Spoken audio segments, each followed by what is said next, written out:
यार आज ना मुझको आप लोग एक बात क्लियर तौर पर बता दो कि अगर हमारे पास में आईपीएल है, रणजी ट्रॉफी जैसा बड़ा डोमेस्टिक टूर्नामेंट है, मुश्ताक अली ट्रॉफी है, उसके बावजूद भी आज की तारीख में ये बात हम क्यों कर रहे हैं कि यार बुमराह के अलावा हमारे पास बॉलर कौन। भाई टी20 वर्ल्ड कप की सिलेक्शन की अगर हम लोग बात करें तो आप मुझको बता दो एक ऐसा बॉलर जो बुमराह के साथ साथ एक ऑटोमेटिक सिलेक्शन का हकदार हो। किसका नाम लोगे आप? भाई मयंक यादव जो कि आपका पेस बॉलर निकलकर सामने आया था 160 किलोमीटर वाला, उसको लेकर तो अब कोई बात ही नहीं हो रही। बोला जा रहा है कि वो इंजर्ड है। चलो ठीक है, बाद में सिलेक्शन अगर उसका होता है तो एक बात अलग रहेगी। बट अगर बुमराह के साथ में मुझे कोई बॉलर चाहिए तो सिराज को क्या मैं बॉलिंग कराऊंगा? शार्दुल ठाकुर को कराऊंगा? मुकेश कुमार को कराऊंगा? किसको कराऊंगा? भाई यहां पर मुझे आप एक बॉलर बता दो जो इतना ही ज्यादा इंपैक्टफुल हो। मोहम्मद शामी का आप नाम ले नहीं सकते क्योंकि मोहम्मद शामी का समझ में नहीं आ रहा है कि वो बंदा फिट हो पाएगा कि नहीं हो पाएगा। हार्दिक पांड्या जिस तरह की बॉलिंग कर रहे हैं उससे तो वो प्रॉपर पटोला ज्यादा लग रहे हैं।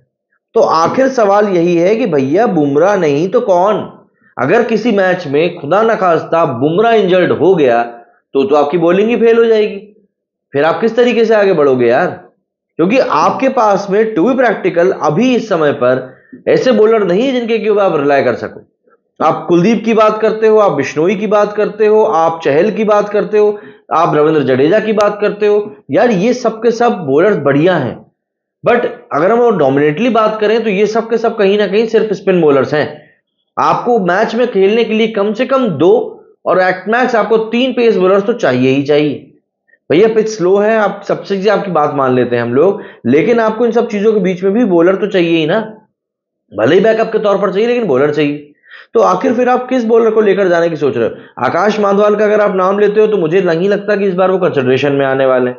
भुवनेश्वर कुमार को आप लोगों ने पहले ही कंसिडर करना बंद कर दिया है, तो फिर आप किसको लेकर जाओगे?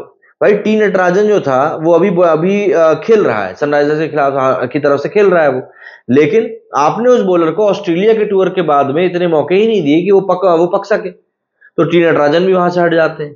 मुकेश कुमार बॉल को स्विंग बढ़िया करा रहे हैं, लेकिन देखिए थोड़ा फ्रैंकली अगर हम लोग बात करें तो डिपेंडेबल बॉलर तो वो भी नहीं है। अर्शदीप के यहां पर खुद ही इस बार चारों खाने चित्त दिख रहे हैं। कहां से लाओगे अब आप बॉलर? अब आप मुझे बताओ। कुछ समझ में नहीं आ रहा है किस तरीके से क्या साई की जा रही है ना। ये बताया गया है कि भाई इस खिलाड़ी के ऊपर हमारी नजर बनी हुई है तो इस खिलाड़ी को बड़ी अपनी परफॉर्मेंस के ऊपर फोकस करना होगा। ऐसी कुछ भी बातें नहीं चल रही और इन बातों के चक्कर में ही इस समय सबसे बड़ा कंफ्यूजन क्रिएट हो रहा है कि भैया बुमराह के साथ आखिर कौन ही बॉलिंग करने के लिए जाएगा। और देखिए किसी ना किसी को तो आपको भेजना पड़ेगा। अगर आप ये सोच रहे हो कि नहीं भैया बुमराह के साथ हम किसी को बॉलिंग नहीं कराएंगे, बुमराह तो अकेले ही काफी है, अच्छा पागल हो गए हो क्या?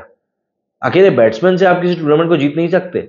अगर आपको एक टूर्नामेंट जीतना है, देखिए मैच जीतने में और टूर्नामेंट जीतने में बॉलर ही सबसे बड़ा डिफरेंस होते हैं।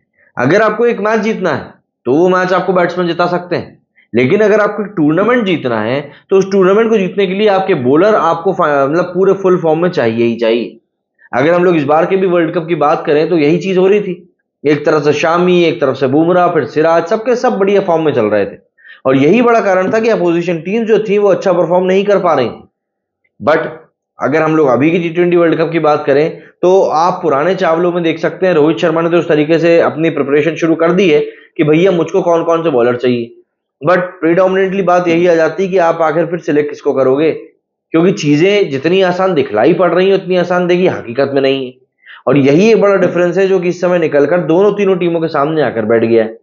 अब अगर आप इस चीज को सीधे सीधे इग्नोर कर देते तो कोई बात नहीं है, वरना फिर हमारे लिए समझना बहुत ज्यादा जरूरी हो जाएगा कि आखिर बुमराह के साथ में मैं किससे बॉलिंग कराने वाला हूं। बॉलर मिल जाएंगे, मैं ये नहीं कह रहा हूं कि बॉलर नहीं मिलेंगे, बट हमको तो ऐसा बॉलर चाहिए ना जो भाई वर्ल्ड कप के टाइम पे ठीक फॉर्म में बैठा हुआ हो। हम ये नहीं चाहते कि वर्ल्ड कप के एंड में जाकर वो फॉर्म अटेन करे पहले पिट कर। क्या बोले आप मुझे बताइए, आप लोगों का इस बारे में क्या कुछ कहना है? और क्या आपको लगता है जसप्रीत बुमराह के साथ कोई दूसरा बॉलर उस स्टेटस का आ पाएगा, या आपको क्या लगता है कौन से बॉलर्स को यहां पर टीम में लिया जाएगा? मेरे सुनिए फिलहाल इतना ही। जय हिंद, जय भारत।